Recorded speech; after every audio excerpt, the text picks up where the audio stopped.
Hello बच्चों, good morning. कैसे हैं आप लोग? हाँ, आपका जीडीटी एजुकेशन में क्या है, स्वागत है। तो आज जो आप लोगों के सामने आज जो नया चैप्टर स्टार्ट होने वाला है ज्योग्राफी का, पहला चैप्टर का नाम है संसाधन एवं उपयोग। यानी क्या, समझिए कि आपका जो चैप्टर का नाम है संसाधन एवं उपयोग। तो यहां पर सबसे पहला आपका जो एक वर्ड है वो क्या है बच्चों? संसाधन। उपयोग तो जानते ही हैं, उपयोग का मतलब क्या होता है कि हम उसका किस प्रकार से अपनी आवश्यकता को पूरा करने के लिए उपयोग में लाते हैं।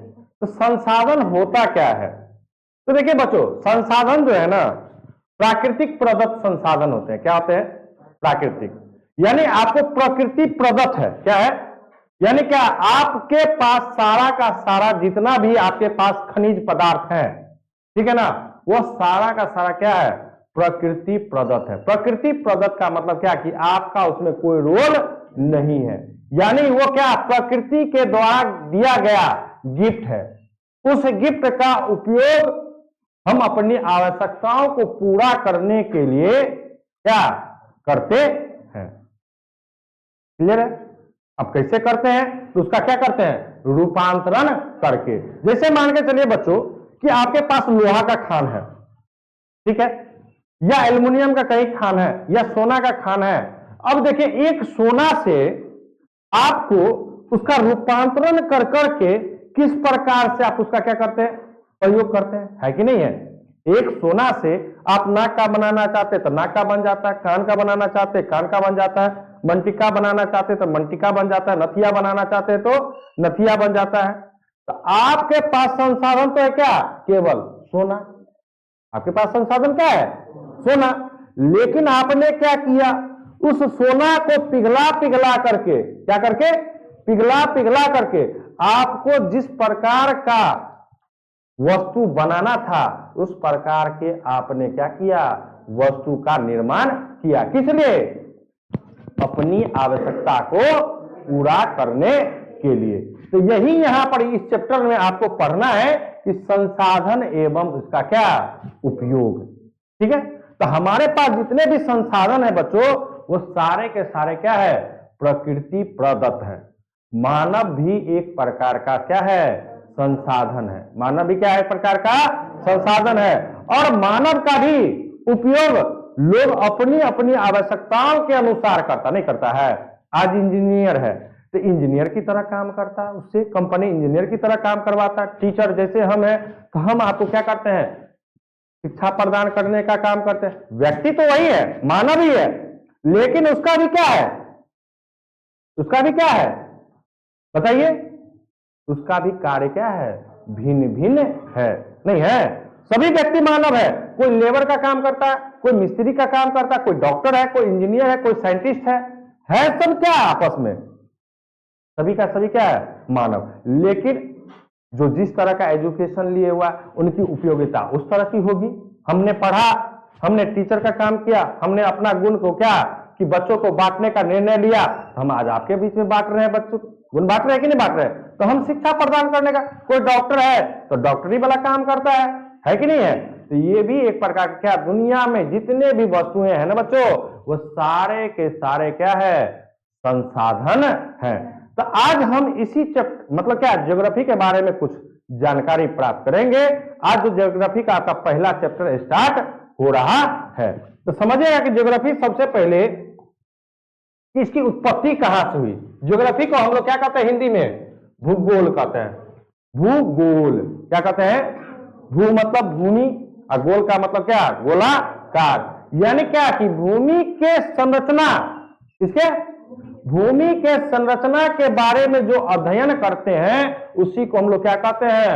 भूगोल कहते हैं। तो अब भूगोल को मान के लिए भूमि का संरचना का मतलब क्या कि क्या भूमि सभी जगह बच्चों क्या बराबर है बराबर? नहीं ना।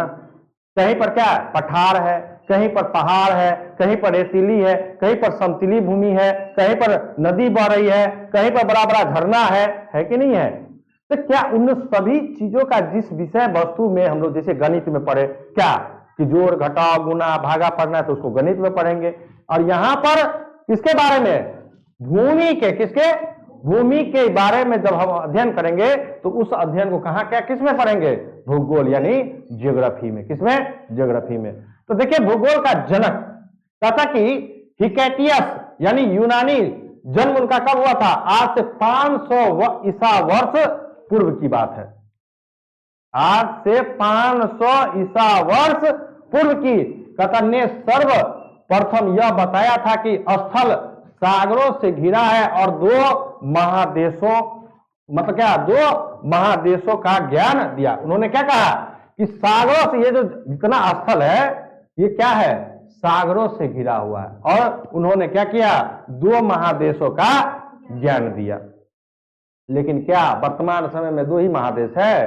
कितना महादेश है, कितना, 7। कितना है कुल, 7। ठीक है।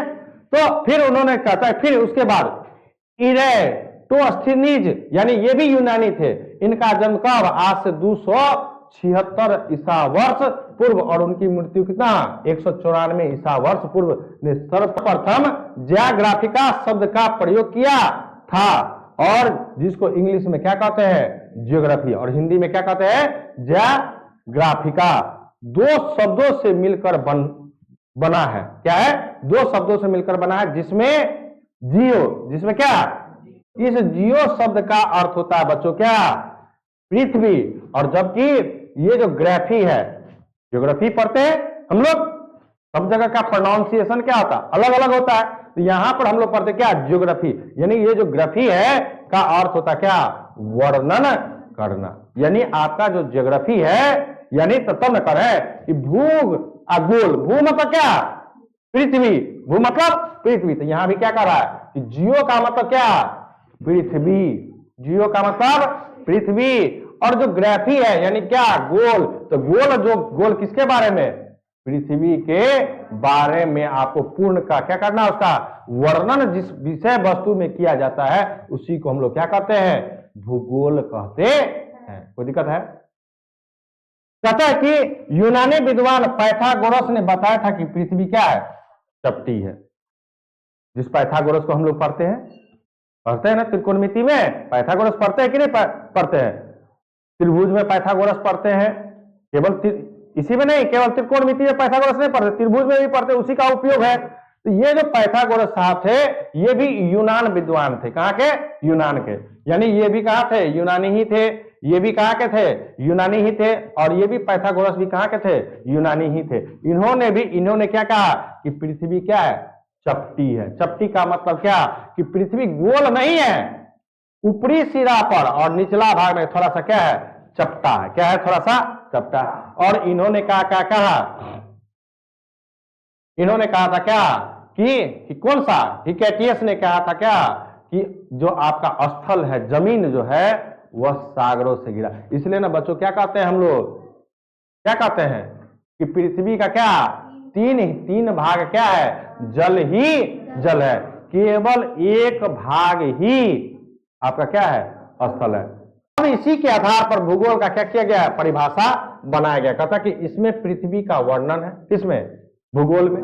अब क्या पृथ्वी का वर्णन है तो समझिए, अर्थात ऐसा शास्त्र जिसमें पृथ्वी के ऊपरी स्वरूप, उसके प्राकृतिक भागों जैसे पहाड़, महादेश, देश, नगर, नदी, समुद्र, झील, वन, उनकी बनावट, खनिज, जीवाश्म आदि का जिसमें अध्ययन किया जाता है ना, उसी को क्या कहते हैं बच्चों, भूगोल कहते हैं। तो आपको तो शुरू में ही हम ये वर्ड बताए कि भूगोल का हमारा मतलब क्या, कि भूमि पर जो जो चीज उपस्थित है उन सभी के बारे में क्या किया जाता है, अध्ययन किया जाता है। उसी को हम लोग क्या कहते हैं, भूगोल कहते हैं। कोई डॉट है?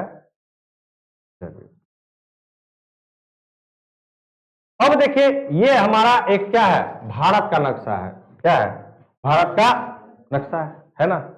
और भारत के नक्शा में क्या, हमारा भारत क्या पूरा समतले है पूरा समतल।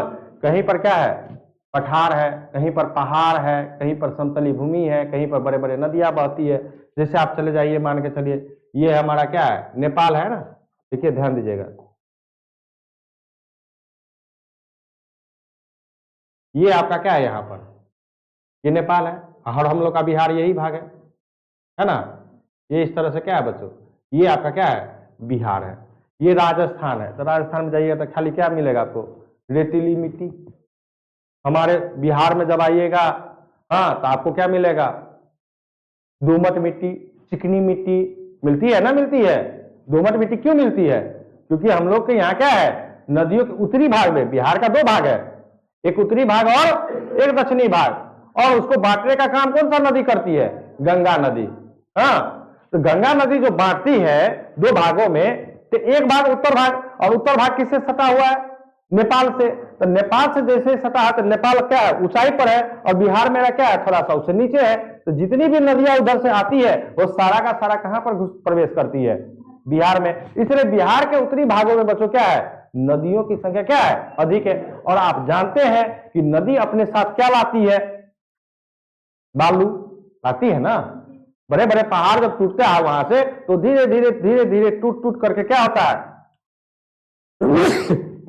छोटे छोटे कणों में क्या होता है, बनता है। वही छोटे छोटे कण क्या होते हैं, नदियों के सहारे एक जगह से दूसरी जगह तक जाते हैं, जिसमें क्या होता है, दोमट मिट्टी की मात्रा क्या होती है, अधिक होती है। और आप जानते हैं कि फसल उत्पादन के लिए भी दोमट मिट्टी क्या होता है, सबसे अधिक क्या होता है, उपजाऊ होता है।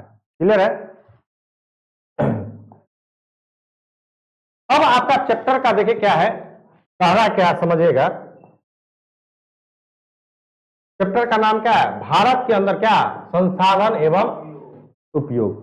भारत के अंदर की बात कर रहे हैं, इसके अंदर विदेश से नहीं है, क्योंकि हम भारतवासी है तो भारत के बारे में पढ़ेंगे, बिहार है तो बिहार के बारे में पढ़ेंगे कि हमारे बिहार में कौन कौन सा खनिज पदार्थ मिलता है, हमारे भारत देश में कौन कौन सा खनिज पदार्थ मिलता है, या कौन सा मिनरल्स मिलता है। इन सभी चीजों के बारे में हम लोग क्या करेंगे, जानने का काम करेंगे। तो उसी के संदर्भ में पहला चैप्टर ही नाम है कि भारत संसाधन एवं उपयोग, यानी भारत के अंदर किन किन कौन कौन सा संसाधन, यानी कौन कौन सा प्राकृतिक खनिज, कौन कौन सा चीज उपलब्ध है, और उसका रूपांतरण करके भारत के लोगों के लिए ये कितना जिंदगी को क्या करता है, सुलभ बनाता है। क्योंकि हर संसाधन मनुष्य को क्या करता है, सुलभ बनाता, नहीं बनाता है। आज देखिए एक पैनल बन गया, पैनल बन गया, तो पहले जो टीचिंग का जो पढ़ाई था वो क्या था, ब्लैक बोर्ड है ना, ब्लैक बोर्ड पर। तो क्या वहां पर चित्रण, इतना जो फिगर हम दिखाते हैं, क्या वहां पर वो उसको प्रदर्शित कर सकते थे, नहीं कर सकते थे। तो देखिए दिन प्रतिदिन क्या हो रहा है, संसाधन का क्या हो रहा है, नया नया खोज हो रहा है, नया निर्माण हो रहा है, इससे नए नए लोगों की जानकारी भी क्या हो रही है, बढ़ते जा रही है। तो इसी के संदर्भ में आज आपको पढ़ना क्या है कि सबसे पहला कि संसाधन होता क्या है। तो समझिए क्या कहता है कि मानव के उपयोग में आने वाली सभी वस्तुएं संसाधन कहलाती है। कहता है कि मानव अपने जीवन में जिन जिन चीजों का उपयोग करता है वो सब का सब उसका क्या है, संसाधन है। जैसे मान के चलिए हम टोपी पहने हैं, मोफलर पहने हैं, जैकेट पहने हैं, जूता पहने हैं, मोजा पहने हैं कि नहीं है, शर्ट पहने हैं, पैंट पहने हैं, डिजिटल बोर्ड उपयोग कर रहे हैं, पंखा उपयोग कर रहे हैं, ट्यूब उपयोग कर रहे हैं, डेस्क बेंच आप जिस पर बैठे हैं वो उपयोग कर रहे हैं, कैमरा उपयोग कर रहे हैं, ये पेन उपयोग कर रहे हैं, पेंसिल उपयोग कर रहे हैं, कलम उपयोग कर रहे हैं। ये सभी के सभी चीज क्या है, ये इसका आखिरकार उपयोग करने वाला कौन होता है, मानव। तो वही कहता है कि मानव जिन जिन चीजों का अपने जीवन में उपयोग करता है वह सभी का सभी चीज क्या है, संसाधन है। कहता कि संसाधन भौतिक और जैविक दोनों हो सकते हैं। कहता है कि संसाधन क्या, भौतिक और जैविक दोनों हो सकते हैं। जहां एक ओर भूमिगत मतलब क्या, जल, खनिज जैसे भौतिक पदार्थ मानवीय आकांक्षाओं की पूर्ति में क्या करते हैं, आकांक्षाओं में क्या कहता है, आकांक्षाओं की पूर्ति में सहायक होकर संसाधन बन जाते हैं, तो वहीं दूसरी ओर जैविक पदार्थ जैसे वनस्पति, वन्य जीव तथा मानवीय जीवन को सुखमय बनाने में पीछे नहीं होती है। समझिएगा क्या कहता है, बहुत ये इंपॉर्टेंट पॉइंट है। कहता है कि संसाधन भौतिक और जैविक दोनों, भौतिक का मतलब तो समझते ना, यानी क्या, निर्जीव पदार्थ। भौतिक का मतलब क्या, निर्जीव पदार्थ, और जैविक का मतलब क्या, सजीव पदार्थ। तो अब देखिए यहां पर भौतिक है और जैविक दोनों हो सकते हैं। जहां एक और भूमिगत, तो भूमिगत के अंदर क्या है, जल मिलता है, हम लोग क्या कौन सा जल का उपयोग करते हैं बच्चों? भूमिगत जल का ना, भूमिगत जल का ही ना उपयोग करते हैं कि और किसी चीज का उपयोग करते हैं?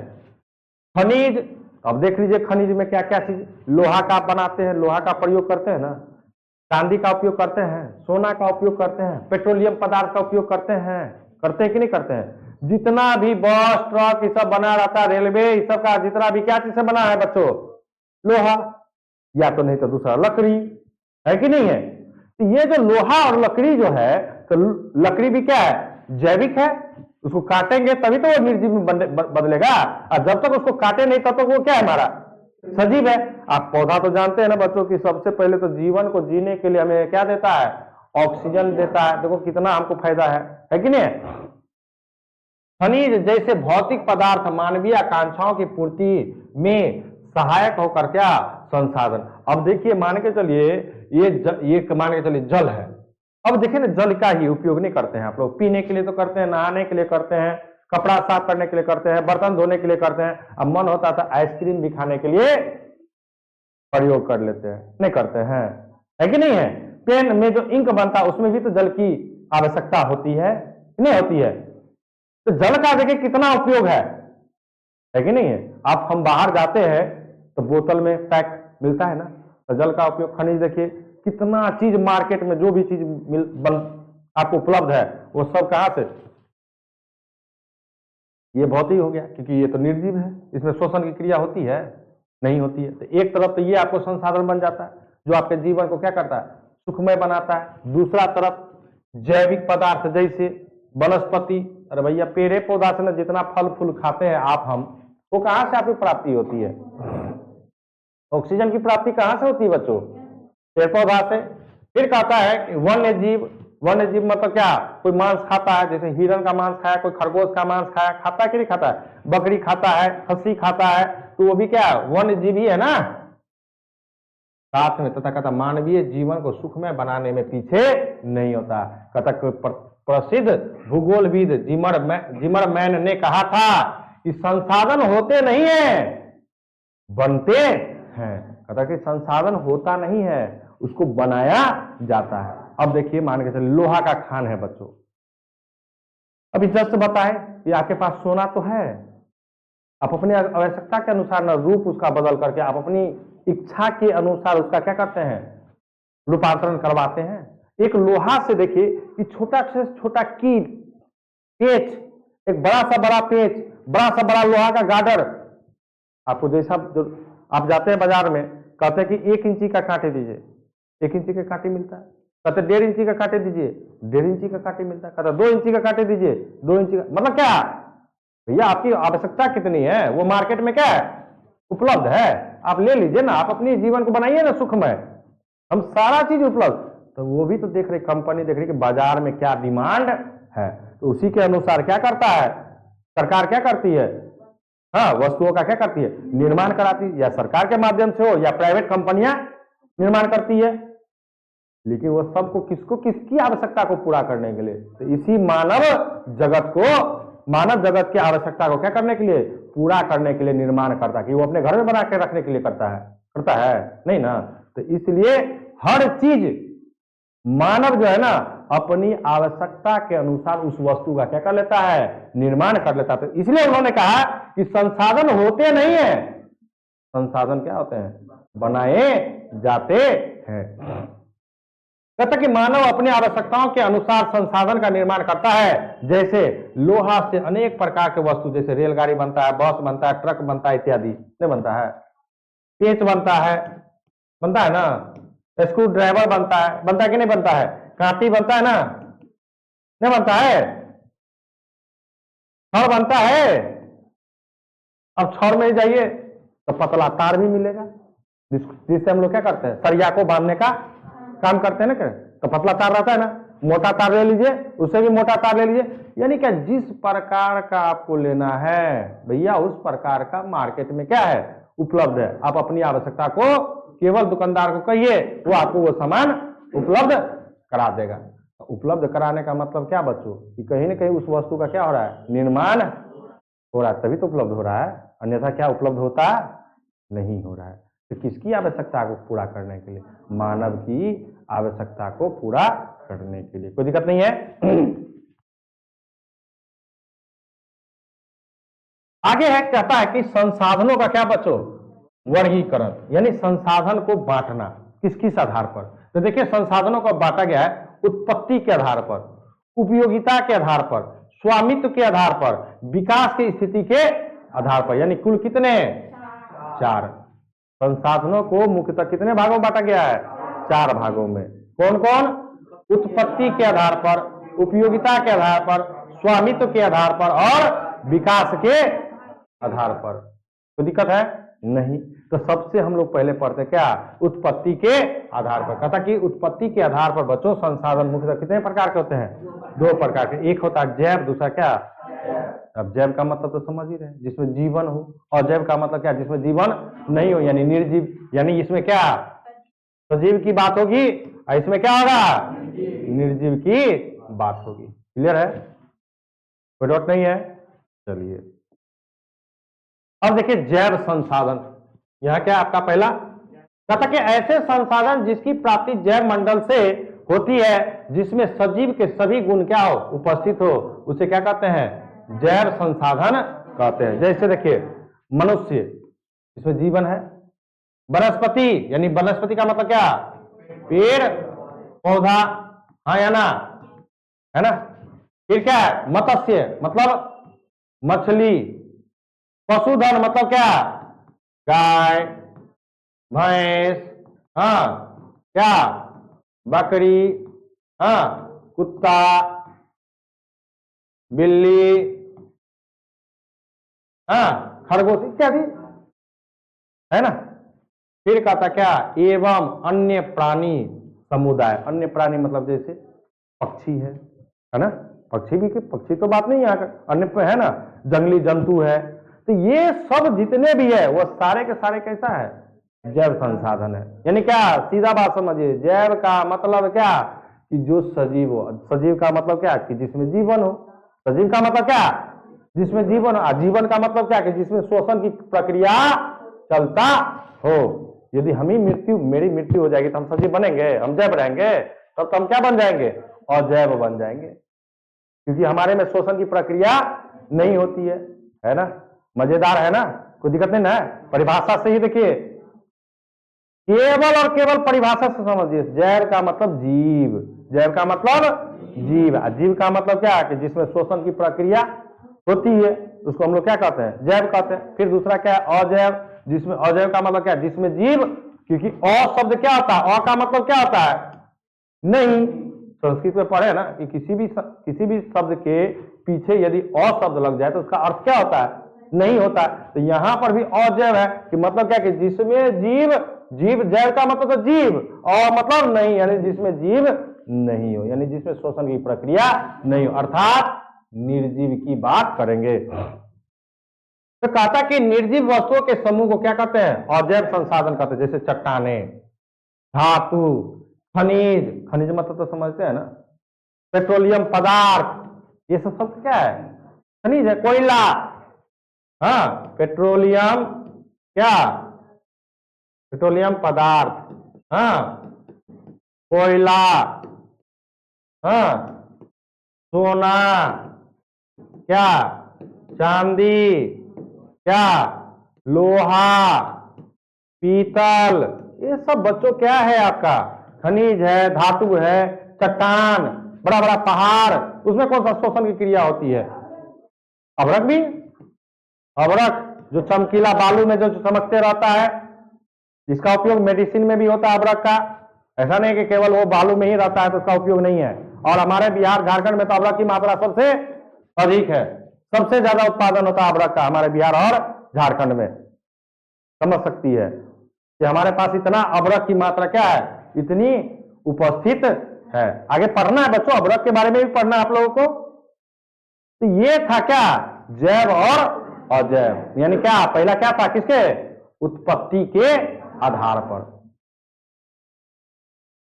फिर है आपका क्या? उपयोगिता के आधार पर। कहता कि उपयोगिता के आधार पर संसाधन कितने भागों में? 2। नवीकरणीय संसाधन। अनवीकरणीय, नवीकरणीय का मतलब क्या बच्चों? जिसका आप बार बार उपयोग कर सकते हैं। अनवीकरणीय का मतलब क्या? जिसका एक बार उपयोग कर लिए फिर से उसको प्राप्ति नहीं कर सकते हैं। जैसे पेट्रोलियम पदार्थ को, आप पेट्रोल को एक बार डीजल मान के चलिए मोटरसाइकिल में डाल करके चला लिए, अब क्या फिर से पेट्रोल आपको प्राप्त होगा? इसलिए ना उसका बार बार हमको क्या करना पड़ता है? रिफिल करना पड़ता है, करता है ना, रिफिल करवाना पड़ता है ना, यानी भरवाना पड़ता है ना बार बार। तो वो क्या है? अनवीकरणीय। और जैसे नवीकरणीय मतलब क्या? सूर्य की प्रकाश कभी खत्म होता है, वायु कभी खत्म होगा, जल कभी खत्म होगा। हाँ, जल की गुणवत्ता में कमी आएगी, जल की गुणवत्ता में कमी आई। क्यों? क्योंकि जिस जल का हम उपयोग कर चुके हैं तो उसको तो गंदा कर चुके हैं। अब नहाते हैं, ब्रश करते हैं, हाँ, बाथरूम जाते तो वो पानी तो गंदा हो गया, लेकिन पानी तो उतना ही है ना। पानी गंदा हुआ ठीक है, लेकिन पानी क्या है? उतना ही है, उसकी गुणवत्ता में कमी आएगी, ठीक है ना। तो ये सब संसाधन समझिए क्या था कि वैसे संसाधन जिन्हें भौतिक, रासायनिक या यांत्रिक प्रक्रिया के द्वारा नवीकृत या पुनः प्राप्त किए जा सकते हैं, उसे क्या कहते हैं? नवीकरणीय। जैसे सौर ऊर्जा, पवन ऊर्जा, जल विद्युत, वन एवं वन्य प्राणी। जंगल हम बना सकते हैं कि नहीं? लगा सकते हैं, पेड़ पौधा को उगा सकते हैं। यदि पेड़ पौधा यदि नहीं उगाने की क्षमता रहती तो बच्चों 2 किलो धान से हम लोग 2 किलो धान का बिरार छिड़ते हैं, तो उसे कितना धान की आगे में उखाड़ करके फिर दूसरे खेत में जाकर रोपते हैं ना। बीज पहले तो बीज तैयार करते हैं धान का, और फिर उसको क्या करते हैं? दूसरे खेतों में जाकर के रोपते हैं। तो देखिए समझिए, तो मान के चले क्या इसकी मात्रा हम क्या कर सकते हैं? पौधों की संख्या क्या कर सकते हैं? बढ़ा सकते हैं, हाँ या ना? पौधों की संख्या बढ़ती है कि नहीं? यदि पौधों की संख्या नहीं बढ़ती बच्चों तो क्या धान का फसल इतना होता? गेहूं की फसल होती? हमने 2 किलो एक कट्ठा में यदि मान के चले 3 केजी यदि गेहूं छीट दिए तो क्या 1 कट्ठा में 3 केजी ही गेहूं होगा? उत्पादन क्या हो जाएगी? बढ़ेगी ना। तो ये जो उत्पादन मतलब क्या कि हम इसकी मात्रा को क्या कर सकते हैं? बढ़ा सकते हैं। हाँ, वन्य जीव, अब वन्य जीव तो छोड़िए, हम ही लोग में देखें ना, मानव की वृद्धि दर कितनी है। हाँ, हमारे घर में पहले हमारे दादाजी कितने भाई? 2 भाई होंगे मान के चलिए, अब उसके बेटे कितने हो गए, फिर उसके पोते कितने हो गए, जनसंख्या बढ़ रहा है ना।